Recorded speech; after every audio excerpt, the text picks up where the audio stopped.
할렐루야. 하나님이 주는 은혜와 사랑 가운데 날마다 꿈만 같은 좋은 일을 이루는 주인공 되시기를 축복합니다. 저는 2달 동안 복음 전도의 시리즈로 8가지의 주제로 말씀을 전했습니다. 첫 번째는 우린 복음 전도로 귀한 사명을 받은 사명자들이다. 그리고 우리는 가정에서부터 자녀를 복음으로 잘 양육하는 것이 자녀를 사랑하는 것이고, 또 부모님을 공경하는 것이고, 또 우리는 권세와 능력을 가지고 담대히 세상에 나가서 복음을 전하기로 다짐했습니다. 그리고 하나님께서 주님의 피값으로 세우신 이 예배당에 모이는 모든 교회를, 또 교인들을 사랑하기로 했습니다. 또 우리는 하나된 교회를 이루자고 결심도 했습니다. 특별히 6월 나라 사랑의 달을 맞이해서 복음은 전도로 나라를 사랑하자며, 지난 주일은 파괴된 이 환경을, 또 생태계를 바라보면서 환경을 사랑하기로 결심하였습니다. 오늘 복음 전도의 클라이막스를 할 수 있는 목적, 특별히 제자 양육에 대해서 말씀을 전하고자 합니다. 복음 전도는 시작부터 제자 양육을 목적으로 해야 합니다. 왜냐하면 예수님께서 지상명령으로 하신 말씀은 우리 성도들은 복음을 전도하여 제자를 삼는 것이 목적이기 때문입니다. 그래서 우리는 오늘 우리가 복음을 전도하는 목적이 무엇이고, 어떻게 복음을 잘 전도해서 제자를 양육할 것인가, 우리는 다짐하는 그런 시간을 가짐으로 우리가 이 험한 세상 속에서 두려움과 공포 속에 살기는 우리들이 복음을 통해서 희망을 갖고, 복음을 통해서 여러분의 삶이 안정적이고 평안한 삶이 되시기를 축복합니다. 그러면 구약의 제자 양육의 사례를 먼저 살펴보고자 합니다. 엘리 제사장이 있었습니다. 비록 그는 무노한 제사장이었습니다. 자녀를 믿음으로 말씀으로 양육하지도 못했습니다. 하나님께서 그 가문을 축복하셨지만 그가 제대로 사명 감당하지 않고 자녀를 잘 기르지 못한 것 때문에 그 가문은 망하게 된다고 말씀하셨습니다. 그러나 그는 마지막에 사무엘을 제자로 양육한 것이 큰 업적이라 볼 수 있습니다. 사무엘상 3장 8절 9절을 보면 여호와께서 3번째 사무엘을 부르신지라 그가 일어나 엘리에게로 가서 이르되 당신이 나를 부르셨기로 내가 여기 있나이다 하니 엘리가 여호와께서 이 아이를 부르신 줄을 깨닫고 엘리가 사무엘이 이르되 가서 누웠다가 그가 너를 부르시거든 내가 말하기를 여호와여 말씀하옵소서 주의 종이 듣겠나이다 하라니 이에 사무엘이 가서 자기 처소에 누우니라. 그래서 하나님의 음성을 듣고 이제 귀한 제사장 선지자의 사명을 감당하게 됩니다. 그래서 20절에 보니까 단에서부터 부에세바까지 온 이스라엘의 사무엘은 여호와의 선지자로 세우심을 입은 줄을 알았더라 그랬습니다. 두 번째 우리가 사례는 엘리야가 엘리사를 제자로 양육한 일입니다. 열왕기하 2장 7절 14절에 있는 말씀입니다. 선지자의 제자 50명이 가서 멀리 서서 바라보며 그 두 사람이 요단가에 서 있더니 엘리야가 겉옷을 가지고 말아 물을 치매 물이 이리저리 갈라지고 두 사람이 마른 땅 위를 건너더라. 건너매 엘리야가 엘리사에게 이르되 나를 내게서 데려감을 당하기 전에 내가 네게 어떻게 할지를 구하라. 엘리사가 이르되 당신의 성령이 하시는 역사가 갑절이나 내게 있게 하소서 하는지라. 이르되 내가 어려운 일을 구하는도다. 그러나 나를 네게서 데려가시는 것을 내가 보면 그 일이 내게 이루어지려니와 그렇지 않으면 이루어지지 아니하리라 하고 두 사람이 길을 가며 말하더니 불소리와 불말들이 두 사람을 갈라놓고 엘리야가 효리 바람으로 하늘로 올라가더라. 엘리사가 보고 소리 지르되 내 아버지여 내 아버지여 이스라엘 병거와 그 마병이 하더니 다시 보이지 아니한지라. 엘리사가 자기의 옷을 잡아 둘로 찢고 엘리야의 몸에서 떨어진 겉옷을 주워 가지고 돌아와 요단 언덕에 서서 엘리야의 몸에서 떨어진 그의 겉옷을 가지고 물을 치며 이르되 엘리야의 하나님 여호와는 어디 계시니까 하고 그도 물을 치매 물이 이리저리 갈라지고 엘리사가 건너가니라 그랬습니다. 엘리야는 엘리사를 잘 제자로 양육해서 위대한 일을 행할 수가 있었습니다. 또 엘리사는 제자들을 선지학교로 불러서 그리고 그들을 제자로 삼았습니다. 어느 날 선지생도 중에 한 사람이 죽었습니다. 빚을 많이 지고 죽었어요. 그 부인이 엘리사에 와가지고 이제는 내 두 아들이 다 빚 때문에 팔려가게 됐습니다. 어떻게 했으면 좋겠습니까? 그러면서 찾아와서 이렇게 얘기하고 있습니다. 열왕기하 4장 1절입니다. 선자의 제자들의 아내 중에 한 여인이 엘리사에게 부르짖어 이르되 당신의 종 나의 남편이 죽었는데 당신의 종이 여호와를 경외하는 줄은 당신이 아시는 바 아니이다. 이제 빚 준 사람이 와서 나의 두 아이를 데려가 그의 종을 삼고자 하나이다. 그래서 그 집에 무엇이냐? 기름이 한 병이 있다는 거예요. 동네 가서 기름병을 다 빌려와라. 그리고 기름병에다 부을했을 때 모든 기름병에 잦아가지고 그것을 다 팔아서 빚을 갚았다는 얘기가 있습니다. 열왕기하 6장 1절에 보면 선자의 제자들이 엘리사에게 이르되 보소서 우리가 당신과 함께 거주하는 이곳이 우리에게 좁다고 할 정도로 많은 사람들이 엘리사에 와가지고 제자 되기를 원했습니다. 우린 구약에서 이렇게 제자를 잘 양육하는 세 사람의 모습을 보았습니다. 그럼 우리는 영원한 모델이신 예수님께서는 제자를 양육할 때 어떻게 양육하셨을까요? 첫째는 핵심 제자를 양육하셨습니다. 세 명입니다. 베드로와 야고보와 요한입니다. 오늘 예수님께서는 갈릴리 바다를 쭉 거니시면서 제자를 택하기를 원하셨습니다. 그 사실이 마태복음 4장 18절로 22절 이렇게 기록되어 있습니다. 갈릴리 해변에 다니시다가 두 형제 곧 베드로라는 시몬과 그 형제 안드레가 바다에 금을 던지는 것을 보시니 그들은 어부라. 말씀하시되 나를 따라오라. 내가 너희를 사람을 낚는 어부가 되게 하리라 하시니 그들이 곧 그물을 버려두고 예수를 따르니라. 거기서 더 가시다가 다른 두 형제 곧 세베대의 아들 야고보와 그 형제 요한이 그의 아버지 세베대와 함께 배에서 금을 깁는 것을 보시고 부르시니 그들이 곧 배와 아버지를 버려두고 예수를 따르니라. 첫 번째 이 네 사람을 부를 때에 그들은 예수님의 말씀에 즉시 따랐습니다. 첫 번째 부르심을 받았던 이들 중에서 세 사람을 핵심 제자로 키우셨습니다. 그 사실이 어떻게 증거됩니까? 변화산상에서 예수님께서 변화될 때 그때 꼭 세 사람을 데려가셨습니다. 마태복음 17장 1절과 2절입니다. 엿새 후에 예수께서 베드로와 야고보와 그 형제 요한을 데리시고 따로 높은 산에 올라가셨더니 그들 앞에서 변형되사 그 얼굴에 해같이 빛나며 옷이 빛과 같이 희어졌더라 그랬습니다. 예수님은 장차 십자가를 지시고 죽음을 맞이할 것을 대비하고 겟세마네 동산에서 기도하러 가실 때도 특별히 세 제자를 가까이 부르시고 예수님은 기도하셨습니다.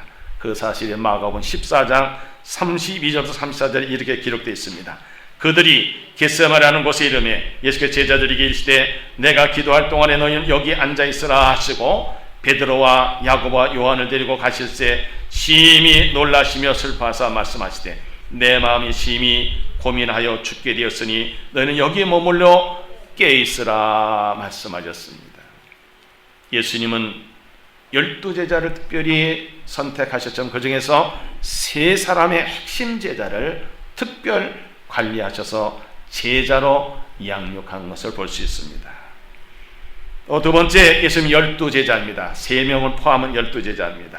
누가복음 9장 1절과 2절을 보겠습니다. 예수께서 12제자를 불러 모으사 모든 귀신을 제어하며 병을 고치는 능력과 권위를 주시고 하나님 나라를 전파하며 앓는 자를 고치게 하려고 내보내시며 12제자를 선택하셔서 하승하시면서 하나님의 나라를 전파하며 앓는 자를 고치고 복음을 전하는 일에 쓰임받게 하셨습니다. 요한복음 13장 34절과 35절에 보면 예수님께서 새 계명을 주셨습니다. 같이 읽겠습니다. 새 계명을 너희에게 주노니 서로 사랑하라. 내가 너희를 사랑한 것 같이 너희도 서로 사랑하라. 너희가 서로 사랑하니 이로써 모든 사람이 너희가 내 제자인 줄을 알리라 그랬습니다. 예수님의 제자가 되는 것은 주님이 사도들 사랑했던 것처럼 모든 사람을 사랑하는 겁니다. 또 예수님은 70인을 택하셔서 동네에 다니면서 복음을 전파하게 하셨습니다. 누가복음 10장 1절과 2절입니다. 그 후에 주께서 따로 70인을 세우사 친히 가시려는 각 동네와 각 지역으로 둘씩 앞서 보내시며 이르시되 추수할 것은 많되 일꾼이 적으니 그러므로 추수하는 주인에게 청하여 추수할 일꾼을 보내주소서 하라. 이 명령을 받고 동네에 가가지고 복음을 증거했습니다.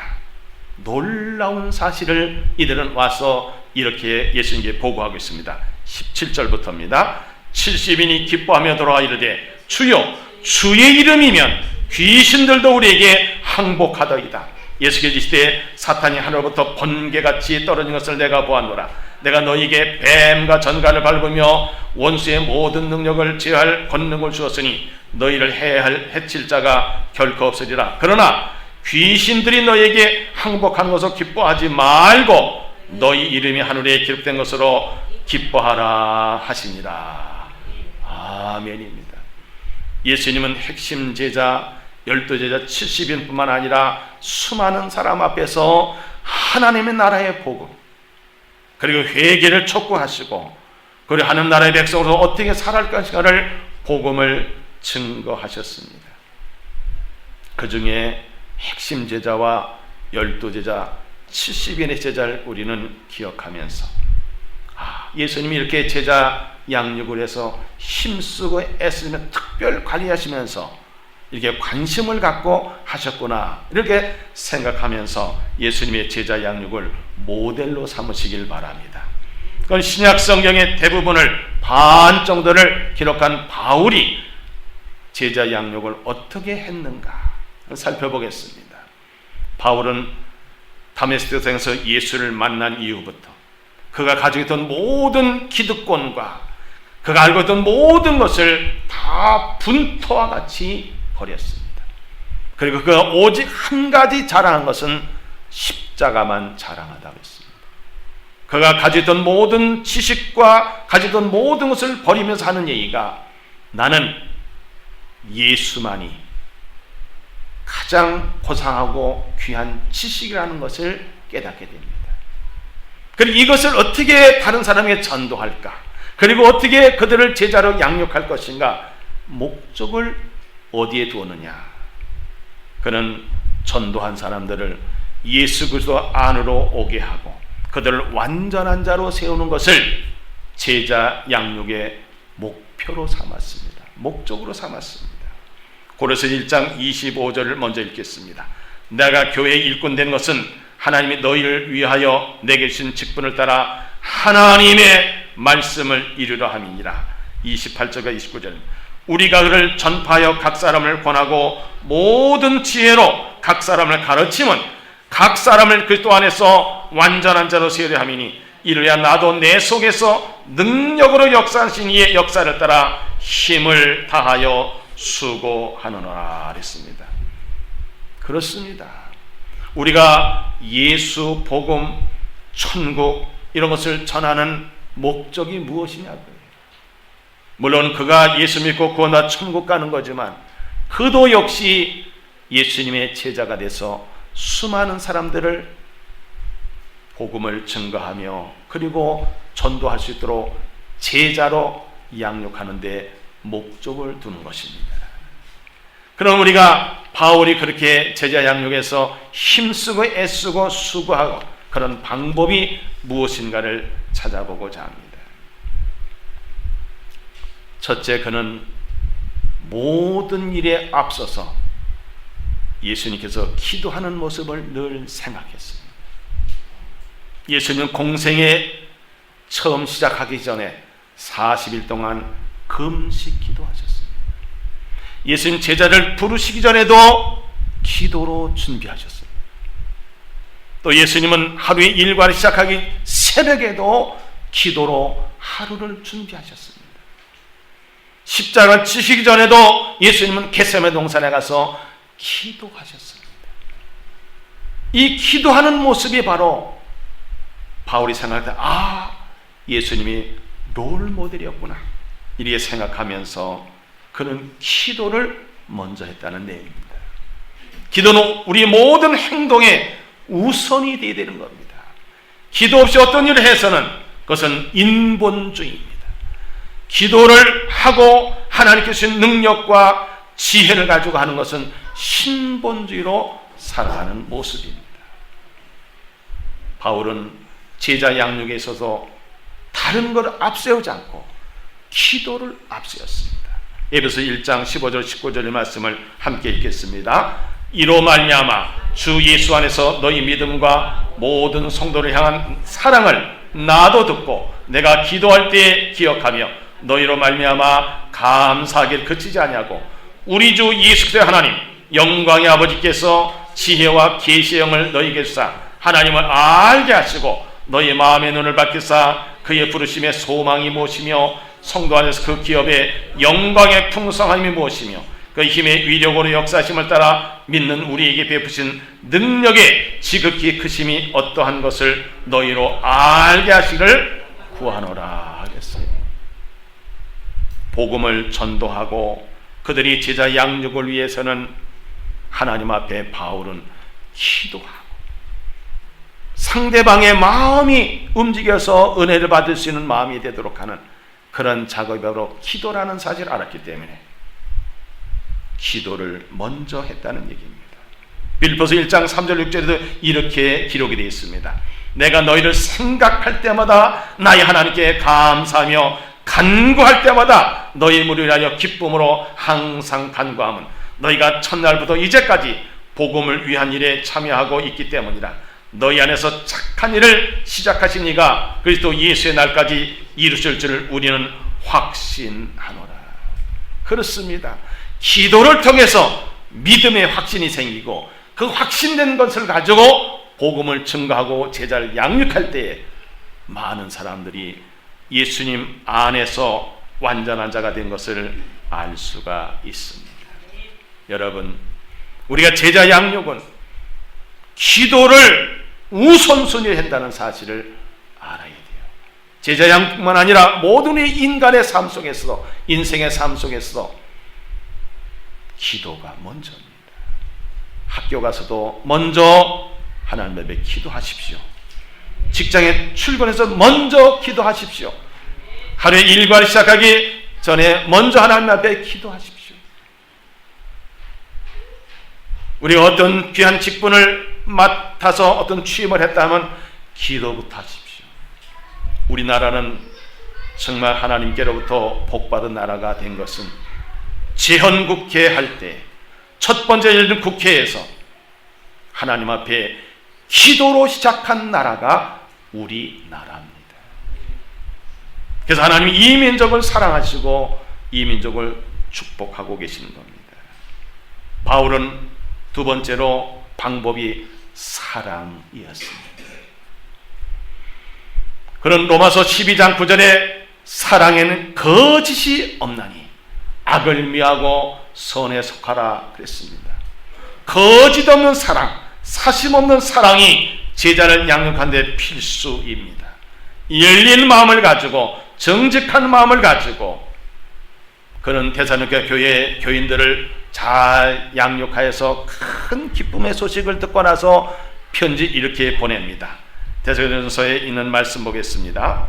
너희도 알거니와 우리가 아무 때에도 아첨하는 말이나 탐심의 탈을 쓰지 않은 것을 하나님이 증언하시느니라. 또한 우리는 너희에게서든지 다른에게서든지 사람에게서는 영광을 구하지 아니하였노라.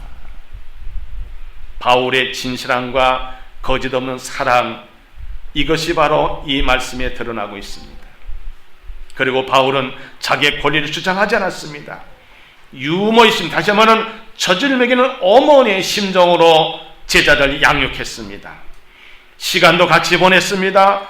목숨까지도 주기로 결심하고 오히려 그것을 기뻐하고 특별히 복음의 메시지 생명의 양식을 공급하는 일을 엄마가 젖을 물려서 젖을 주는 것 같은 심정으로 제자를 양육했다고 했습니다. 데살로니가전서 2장 7절로 10절의 말씀을 다 함께 읽겠습니다. 우리는 그리스도의 사도로서 마땅히 권위를 주장할 수 있으나 도리어 너희 가운데서 유순한 자가 되어 유모가 자기 자녀를 기름과 같이 하였으니 우리가 이같이 너희를 사모하여 하나님의 복음뿐 아니라 우리의 목숨까지 너희에게 주기를 기뻐하면 너희가 우리의 사랑하는 자가 됨이라. 형제들, 우리의 수고와 애쓴 것을 너희가 기억하리니 너희 아무에게도 폐를 끼치지 아니하려고 밤낮으로 일하면서 너희에게 하나님의 복음을 전하였노라. 우리가 너희 믿는 자들을 향하여 어떻게 거룩하고 옳고 흠없이 행하는지에 대하여 너희가 증인이요 하나님도 그러하시도다 그랬습니다. 뿐만 아니라 11절부터 12절에 보면 아버지의 심정으로 양육했다고 하는 겁니다. 너희도 아는 바와 같이 우리가 너희 각 사람에게 아버지가 자기 자녀에게 하듯 권면하고 위로하고 경계하노니 이는 너희를 부르사 자기 나라와 영광 이르게 하시는 하나님께 합당히 행하게 하려 함이라 그랬습니다. 사랑하는 성도 여러분, 우리는 제자 양육을 위해서 부름받았고 우리가 먼저 복음을 믿었고 하나님의 영광에서 쓰임받는 도구들인데 바울은 제자 양육 가장 우선순위가 뭐냐? 기도를 우선순위로 했다는 얘기입니다. 두 번째는 사랑을 양육하는데 그것은 거짓 없는 사랑, 순수한 사랑, 사심 없는 사랑, 열린 마음과 정직한 마음을 가지고 마치 젖을 먹이는 어머니의 심정으로 제자를 양육하고 또 아버지의 심정으로 아버지의 마음으로 제자를 양육했다고 합니다. 그럼 이 제자 양육에 있어서 결과가 어떻게 됐습니까? 바울은 데살로니가 교회 교인들에게 보낸 편지 첫 부분에 얼마나 감격스러웠으면 이런 편지를 썼겠습니까? 1장 2절로 8절입니다. 우리가 너희 모두로 말미암아 항상 하나님께 감사하며 기도할 때에 너희를 기억하면 너희 믿음의 역사와 사랑의 수고와 우리 주 예수에 대한 소망의 인내를 우리 아버지 하나님 아버지 앞에서 끊임없이 기억함이니 하나님의 사랑하심 받은 형제들아 너희를 택하심을 아노라. 이는 우리 복음이 너희에게 말로만 이른 것이 아니라 또한 능력과 성령과 큰 확신으로 된 것입니다. 우리가 너희 가운데서 너희를 위하여 어떤 사람이 된 것은 너희가 아는 바와 같으니라. 또 너희는 많은 환난 가운데서 성령의 기쁨으로 말씀을 받아 우리와 주를 본받은 자가 되었으니 그럼 너희가 마게도냐 아가야에 있는 모든 믿는 자의 본이 되었느니라. 주의 말씀 너희에게부터 마게도냐 아가야에게만 들릴 뿐 아니라 하나님을 향하는 너희의 믿음의 소문이 각처에 퍼졌으므로 우리는 아무 말도 할 것이 없노라. 바울이 이렇게 복음을 전도하고 제자를 양육했을 때 데살로니가 교인들이 소문난 교회가 됐다는 거예요. 이런 사실을 사도 요한도 이렇게 기록하고 있습니다. 요한 3서에 보면은 형제들이 와서 네게 있는 진리를 증언하되 내가 진리 안에서 행한다 하니 내가 심히 기뻐하노라. 내가 내 자녀들이 진리 안에서 행한다 함을 듣는 것보다 더 기쁜 일이 없도다 그랬습니다. 목사도 보람을 느끼는 것은 여러분이 다 예수님의 제자로 양육되어서 각 처소에서 수많은 사람들의 복음을 증거하고 또 제자를 양육하는 소문이 들린다면 저는 모든 힘들고 어려운 과정도 있고 기쁨으로 보람으로 느낀다는 말씀입니다.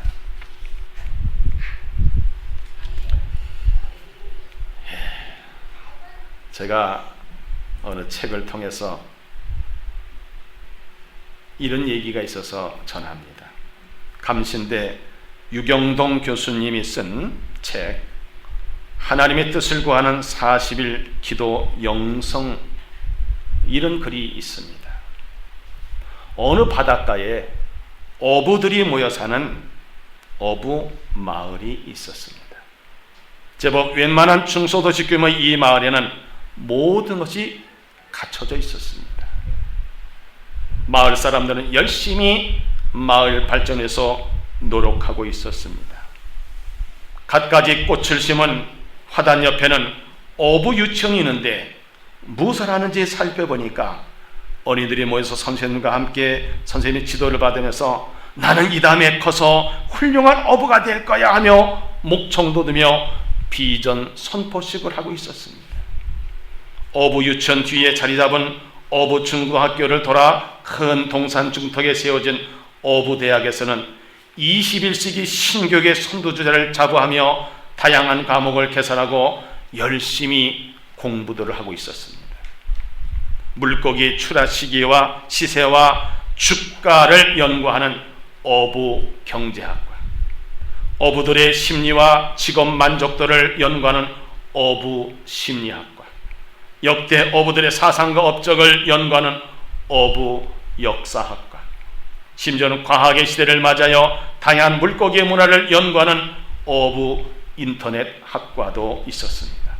특이한 것은 어부 신학과도 있었습니다. 공부하는 내용을 살펴보니까 소명을 부름받은 학생들이 모여서 성경 속에 나타난 역대 어부들의 소명 기사를 연구하며 장차 하나님이 원하시는 참된 어부가 되기 위해 신학을 연구하며 영성을 중심으로 하는 기도 생활을 게을리지 않고 있었습니다. 게을리지 하지 않고 열심히 하고 있다는 얘기입니다.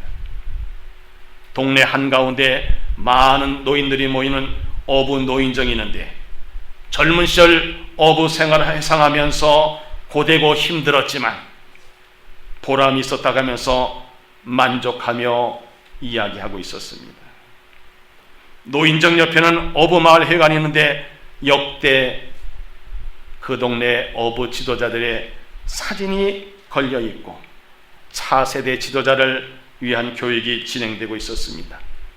또 옆에 세미나실을 보니까는 어부 마을을 더욱 발전시키기 위해서 세미나를 개최하고 있었습니다. 매주 주일만 되면 많은 어부들은 온 가족을 데리고 어부교회로 모여서 예배하며 찬송 부르며 말씀을 듣고 어부로 부르신 하나님께 감사하고 친교 시간에 음식을 나누며 웃음꽃을 피우고 있었습니다. 그런데 이 어부 마을에 대해서 이런 수식어가 붙었습니다. 이상한 어부 마을이다. 이상한 어부 마을이라는 거예요. 왜 그럴까요? 이 어부 마을에 사는 사람 중에 어느 한 사람도 저 깊은 바다에 가서 물고기를 잡으러 간 사람이 한 사람도 없다는 겁니다. 예수님 오늘 말씀하십니다. 너희는 가서 모든 민족을 제자로 삼으라고 했습니다. 우리 이상한 어부 마을에 사는 사람들처럼 저 세상에 나가지 않고 이곳에서 예배드리고 찬송 부르고 기도하고 성경을 연구하고 비전만 선포하고 있지는 않은가? 우리는 현장에 가서 복음을 전도하고 그들에게 제자를 양육시키는 것이 우리의 사명인데 말입니다. 지금까지 많은 이론을 우리가 배웠습니다. 많은 성경도 읽었습니다. 수십 년 동안 신앙생활을 했습니다. 그런데 많은 사람이 우리를 보고 이상한 교인이다, 이상한 교회다, 이게 수식어를 붙인다고 한다면 얼마나 부끄럽겠습니까? 우리는 오늘 결단해야 됩니다. 가정에서 부모는 자녀를 복음으로 전도하고 예수님의 제자로 양육해야 합니다. 유대인들의 유명한 쉐마 교육의 근거는 신명기 6장 4절로 9절입니다. 그들은 이 말씀을 그대로 적용하고 실천해서 세계적인 우수한 민족이 되었습니다. 다 함께 읽겠습니다. 이스라엘 들으라. 우리 하나님 여호와는 오직 유일한 여호와이시니 너는 마음을 다하고 뜻을 다하고 힘을 다하여 네 하나님 여호와를 사랑하라. 오늘 내가 네게 명하는 이 말씀을 너는 마음에 새기고 내 자녀에게 부지런히 가르치며 집에 앉았을 때든지 길을 갈 때든지 누워있을 때든지 일어날 때든지 이 말씀을 강론할 것이며 너는 또 그것을 네 손목에 매어 기호를 삼으며 네 미간에 붙여 표를 삼고 내 집 문설주와 바깥문에 기록할지니라 그랬습니다. 디모데는 외할머니 로이스를 통해서 어머니 윤희에게를 통해서 성경 말씀의 가르침을 받았고 믿음의 아버지인 디모데를 통해서 제자 양육을 받았습니다. 디모데서 3장 14절 17절에 보니까 그러나 너는 배우고 확신한 일에 거하라. 너는 네가 누구에서 배운 것을 알며 또 어려서부터 성경을 알았나니 성경이 너희 너로 하여금 그리스도 예수 안에 믿음으로 말미암아 구원에 이른 지혜가 있게 하느니라. 모든 성경은 하나님의 감동으로 된 것으로 교훈과 책망과 바르게 함과 의의로 교육하기 유익하니 이는 하나님의 사람으로 온전하게 하며 모든 선한 일을 행할 능력을 갖추게 하려 함이라 그랬습니다. 목사는 임원들을 제자로 양육해야 된다. 그러기 위해서는 고린도서 1장 10절 말씀으로 형제들아 내가 우리 주 예수 이름으로 너희를 권하노니 모두가 같은 말을 하고 너희 가운데 분쟁이 없이 같은 마음과 같은 뜻으로 온전히 합하라 그랬습니다. 왜 하나님께서 목사를 세웠습니까? 그가 어떤 사람은 사도로, 어떤 사람은 선자로, 어떤 사람은 복음 전환자로, 어떤 사람은 교사와 목사로 삼으셨으니 이는 성도를 온전하게 하여 봉사를 하게 하며 그리스도의 몸을 세례 하십니다. 우리가 다 하나님의 아들을 믿는 것과 아는 일에 하나가 되어 온전한 사람을 이루어 그리스도의 장성한 분량이 충만할 때까지 이르리니 이랬습니다. 성도는 새 신자를 제자를 양육해야 되는 겁니다.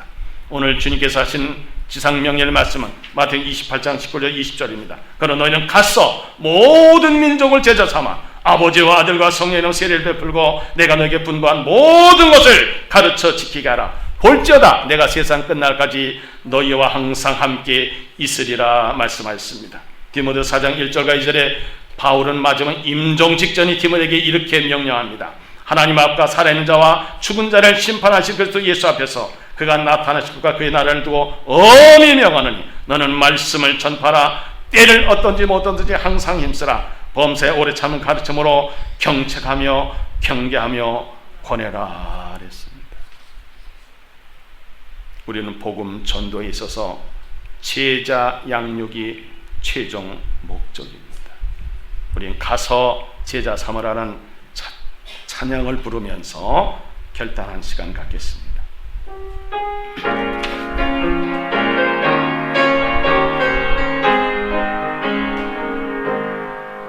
갈릴리 마을 그 숲속에서 주님 그 11 제자 다시 만나시사 마지막 그들에게 부탁하시기를 너희들은 가라져 세상으로 가서 제자 삼으라. 세상 많은 사람들은 세상 모든 영혼이 내게 달려나네. 가서 제자 삼으라. 너의 길을 가르치라. 내가 너희와 항상 함께 하리라. 지금도 우리 주 찾아오사 어두워져 가던 세상 바라보며 마지막 우리에게 부탁하시기를 너희들은 가라져 세상으로 가서 제자 삼으라. 세상 많은 사람들은 세상 모든 영혼이 내게 달려나네. 가서 제자 삼으라. 나의 길을 가르치라.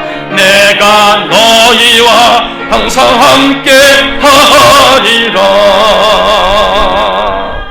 하나님, 우리가 전도하는 목적은 제자 삼는 것인데, 우리가 지금까지 이상한 어부 마을에 있는 사람들처럼 한 사람도 깊은 바다에 가서 물고기를 잡지 않는 그 이상한 마을, 우리가 그런 이상한 교인, 이상한 교회가 아닌가를 생각했습니다.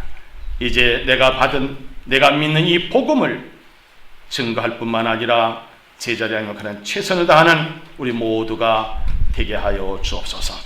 가서 제자 삼으라고 명령하신 우리 주 예수님의 이름으로 기도하옵나이다. 아멘.